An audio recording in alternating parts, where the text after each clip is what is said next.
Hello, everyone, and welcome to the 5th episode of The Night Shift. Before I get to our two creepy stories, I do want to apologize. We took a 3-week break from YouTube, my partner and I did from YouTube. And because I was supposed to be moving soon, but it turns out that's going to take a little bit longer. So we are continuing to put out videos every Sunday. And so expect more content from us soon and in the future. So this episode of The Night Shift isn't about anything paranormal. It's about my 2 true encounters with dangerous criminals. So let's get on to the first story. I lived in a little inky-dinky town called Auburn, Michigan. And I lived near the middle school and high school. They were combined together. It was a Western Bay City High School and middle school. And this was while I was in middle school. Since I lived within a mile of school, I had to walk to school. And I lived about a little over half a mile away from the school. And it sucked during the winter because I had to get up early.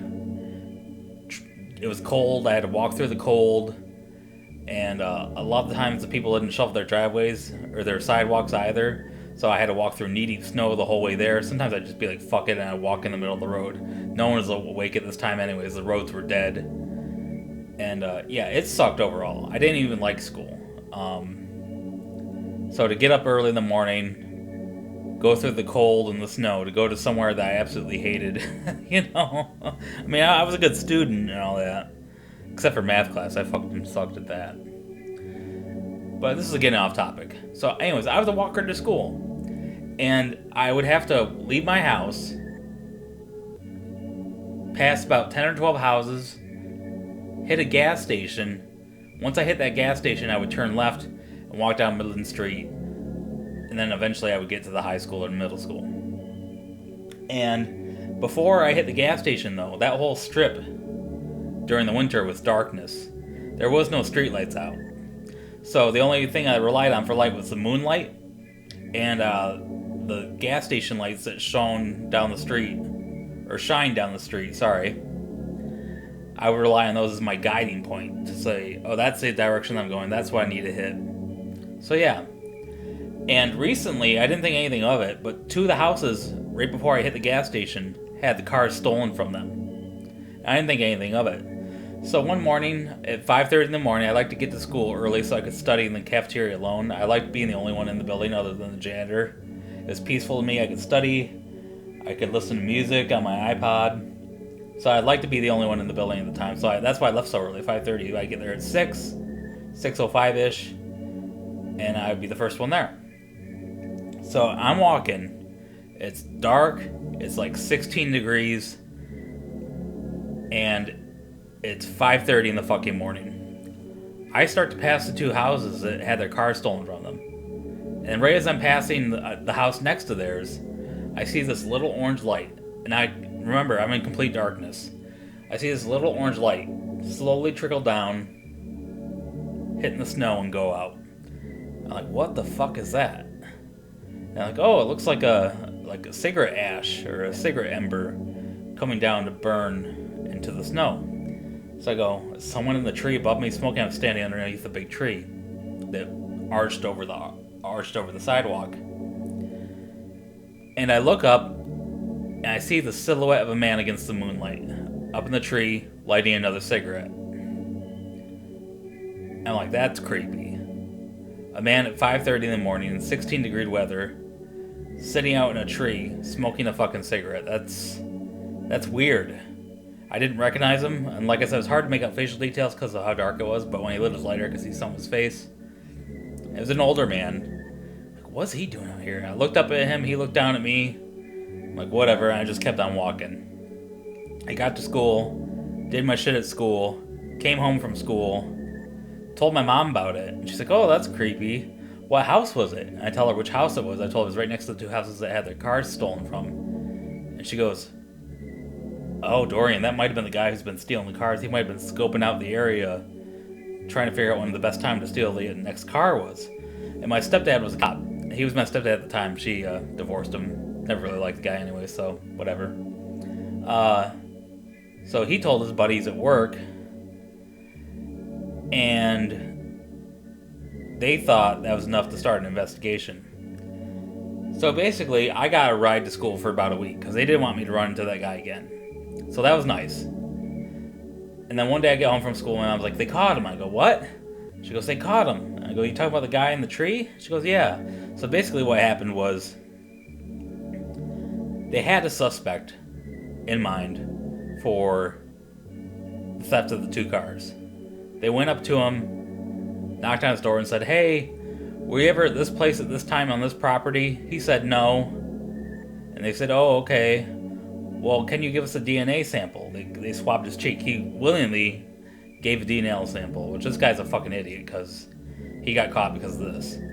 They compared his DNA to the DNA of the cigarette butts he left in the snow on the ground outside, where he said he wasn't ever at. And that put him there.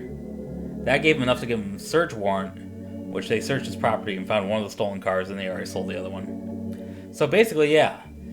While I was walking, he was right above me, about 5 feet above me, and he was scoping out the area, trying to figure out when the next best time to steal the car was. That was fucking terrifying when I heard that. I'm like, whoa. I was 5 feet away from a fucking criminal who could have shot me with a gun if he had a gun. Or done something to me to make sure that he would get that next car. So that's the first story. Here's the second story. And I've been trying to figure out which story is slightly creepier than the other. And I come to a conclusion. The second story is way fucking creepier than the other. So as I said before, my stepdad was a cop. That's what he did for a living most of the time growing up as a kid. And he would always have court appeals. You know, if he pulled someone over for a parking ticket and they wanted to, I don't know the legal term, but protest that ticket, basically where they say it's an unjust ticket, they would go to court and he would defend his case, and he usually always won. Well, one time he pulled over somebody, and this person was schizophrenic. Not saying all schizophrenics are violent. I know quite a few schizophrenics, obviously. Schizophrenics are usually a danger to themselves and not others. But this guy was a different case. He was in court for a speeding ticket that my stepdad gave him. And my stepdad won the case. So he had to pay the ticket. But as he was leaving the courtroom, supposedly he pointed to my stepdad and said, I'm going to kill you and everyone in your family. So for a while there, we were on watch. Like, is this guy going to break into our house and murder us all? My stepdad would keep his guns out at night in the end table versus the gun safe. So we were a little paranoid that this crazy guy was going to come up and murder us all. So one weekend I went to my dad's, not my stepdad's, my dad's. He's a musician, he teaches guitar for a living. I told him about it. And he drove me back to my mom's, and he had a concert to go to. He had all of his gear in the back of the vehicle, his van. He had, speakers, amps, instruments, cables, wires, everything you needed. And he was supposed to be at a certain place, 3 hours away from my house at a certain time. And I told him the story about this guy threatening our family. And he drops me off at my place, and he looks across the street, and there's a daycare center across the street from us. And there was a car parked right in the driveway of the daycare center, looking straight at our house with a sketchy-looking dude inside the car, smoking a cigarette, looking straight at our house. And he thought, oh crap, could that be the guy? The guy that threatened to kill your family? And we're like, I don't know, Dad, but that's creeping me out. And he's like, I'm going to stay here. If I'm late for my concert, I'm late for my concert. I'm staying here until your parents get home, my stepdad and my mom. Because I was the only one at the house at the time, with my dad, obviously. And just to make sure this guy doesn't try to walk in and kill you and do something. So we're inside the house. And my parents are going to be, my mom, my stepdad, the cop, and my mom are like 20 minutes away. We're looking at this guy through the window. He gets out of the car, walks towards my property, gets on the sidewalk and paces back and forth on our sidewalk. And the whole time he's staring into our house through the windows, looking through the windows. And then he gets back in the car and he leaves. My parents get home, We finally have a cop in the house now, my stepdad. He has his gun, we're safe. We found out a couple weeks later that guy got arrested again for trying to rob someone at knife point. When they showed his picture on the news, that was the guy who was outside of our house, pacing on the sidewalk, staring inside. If my dad would not have been there and waited for me till the other parents got home, if I would have been the only one in that house, he could have very well broken in and stabbed me to death with a knife or something. So that was fucking creepy. This off-the-rocker guy, you know, this schizophrenic, crazy-ass dude, staring into our house through his creepy car across the street. That was just holy shit. So anyways, those are our two true stories of my events and experiences coming face to face with dangerous criminals.